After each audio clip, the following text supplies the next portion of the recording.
Well, you set out to be a great artist. You told somebody in an interview that you were going to be an artist. That woman up in Taos, that Louise, or? No, Louise Gudkin. Yes. You told her you were going to be a top painter. Yes. So you had... After World War II, just come back from World War II. You went and studied in Taos? Yes, 70,000. And he told me you would never be a painter. They were all men, and I was the only girl. I'll never forget the first time I drove up Canyon Road and saw the barn with your paintings out there. Wasn't that beautiful? And Margaret every day marched out there and hung them up on the walls, the adobe walls. It was just great.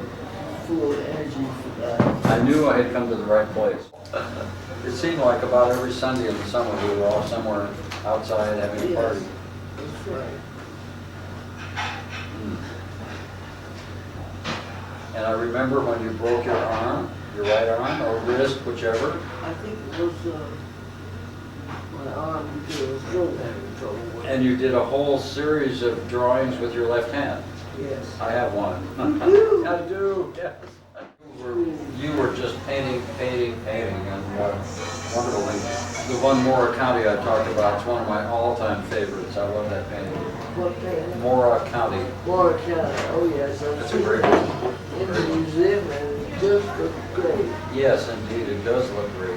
And you know, they have quite a bit of your work in the collection. I guess so. When I did that show, I went down and looked at everything. There was one work by each artist, but I chose that one because I was there when you gave it to the museum.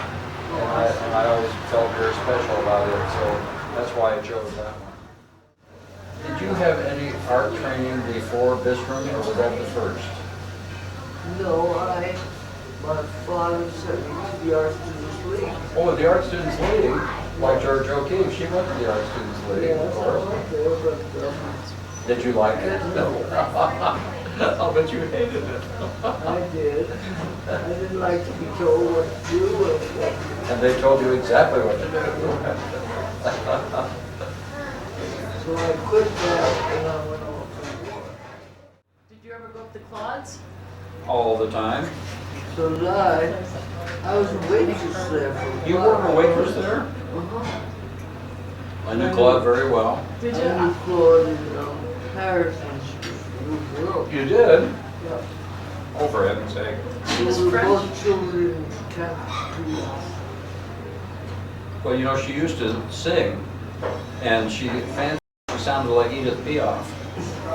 And so she would sort of be singing in French.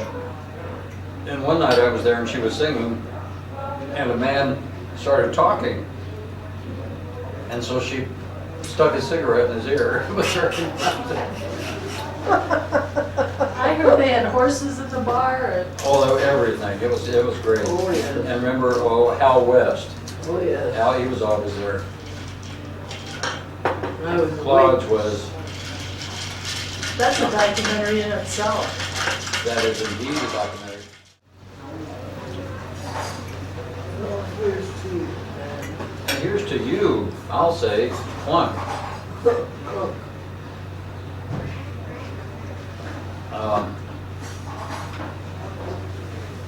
It's wonderful that Janet was a pioneer. She was. And then she saw art caught up with her. I mean, abstraction became the predominant style. Thank you so, so much. Just very special. Thank you for getting us together. We'll do it. And, yeah.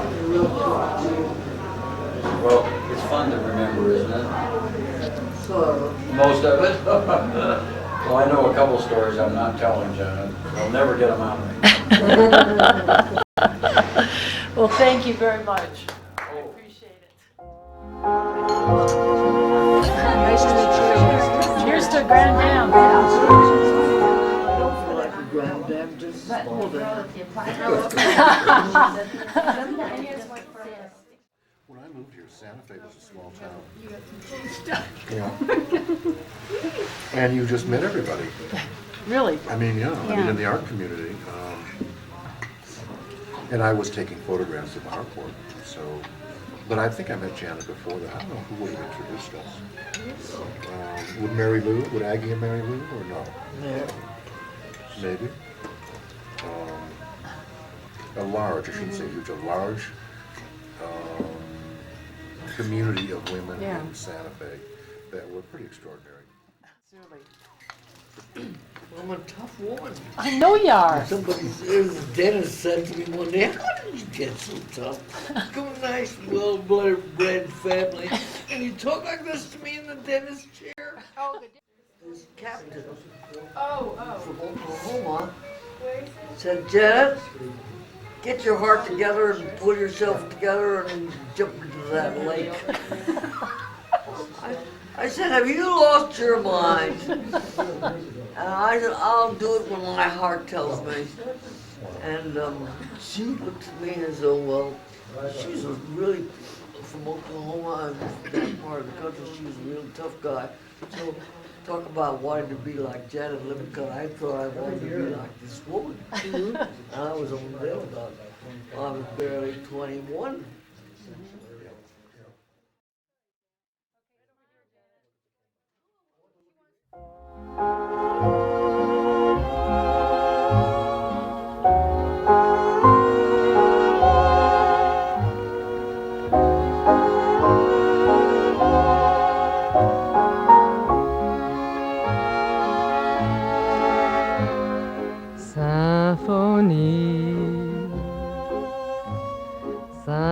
Symphonie d'Azur. Just to cover up my hurt. Things I said to people. It's really kind of outrageous. Well, I think that's kind of wonderful. I think it's wonderful. And Patty was a pretty outrageous character. Oh, yes, she was. She was furious at me. Do you have many pictures of you in the military? Do you have any pictures of you in the military? If somebody has. Yeah. I don't know. Yeah.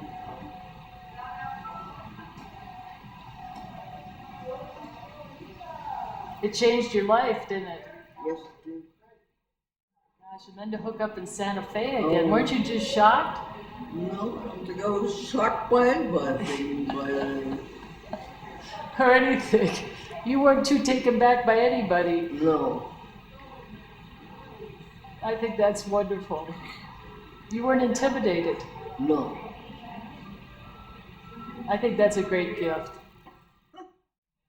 Right? Must be. Yes, you know.